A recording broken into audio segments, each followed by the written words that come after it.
আরও ৭১৩ জুলাই যোদ্ধার গেজেট প্রকাশ। ৩টি ক্যাটাগরিতে আরও ৭১৩ জন জুলাই যোদ্ধার গেজেট প্রকাশ করা হয়েছে। এর আগে এ বিষয়ে মুক্তিযুদ্ধ বিষয়ক মন্ত্রণালয় থেকে প্রজ্ঞাপন জারি করা হয়। ৩ ধাপে গত ১৭, ১৩ ও ১১ ফেব্রুয়ারি গেজেট প্রকাশ করা হয়। জুলাই যোদ্ধাদের মধ্যে ক ক্যাটাগরির অতি গুরুতর আহত ৬ জন, খ ক্যাটাগরির গুরুতর আহত ৩৩ জন রয়েছেন। বাকি ৬৭৪ জন গ ক্যাটাগরির আহত জুলাই যোদ্ধা। গ ক্যাটাগরির আহত জুলাই যোদ্ধাদের মধ্যে ঢাকা বিভাগে ২০১ জন, বরিশাল বিভাগে ২ জন, সিলেট বিভাগে ২৪ জন, চট্টগ্রাম বিভাগে ২৩৬ জন, রাজশাহী বিভাগে ১৫৫ জন, রংপুর বিভাগে ৫১ জন ও খুলনা বিভাগে ৫ জন রয়েছেন।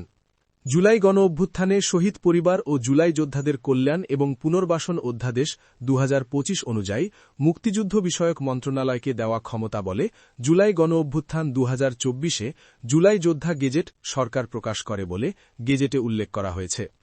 এখন ৩ শ্রেণীতে জুলাই যোদ্ধার সংখ্যা ১৬,০০০ ছাড়িয়েছে বলে মুক্তিযুদ্ধ বিষয়ক মন্ত্রণালয় থেকে জানা গেছে।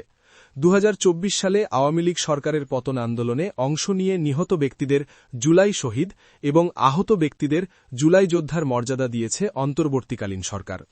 অতি গুরুতর আহতদের ক শ্রেণী, গুরুতর আহতদের খ শ্রেণী ও সাধারণ আহতদের গ শ্রেণীতে অন্তর্ভুক্ত করা হয়েছে। সরকার কয়েক দফায় ৩ ক্যাটাগরির জুলাই যোদ্ধাদের তালিকা প্রকাশ করে, পরে মিথ্যা তথ্য দিয়ে তালিকাভুক্ত হওয়া এবং একাধিকবার নাম আসা ১২৮ জন জুলাই যোদ্ধার গেজেট বাতিল করা হয়। আহতদের ক্যাটাগরি অনুযায়ী সুযোগ সুবিধা দিচ্ছে সরকার। যারা অতি গুরুতর আহত ক শ্রেণী যারা আছেন তারা এককালীন ৫ লাখ টাকা পেয়েছেন এবং প্রতি মাসে ২০,০০০ টাকা করে ভাতা পাচ্ছেন। একটি অঙ্গহানি হয়েছে এমন গুরুতর আহত খ শ্রেণী যারা আছেন তারা প্রতি মাসে ১৫,০০০ টাকা ভাতা পাচ্ছেন এবং এককালীন ৩ লাখ টাকা পেয়েছেন। গ শ্রেণীর আহতদের এককালীন ১ লাখ টাকা দেওয়া হয়েছে।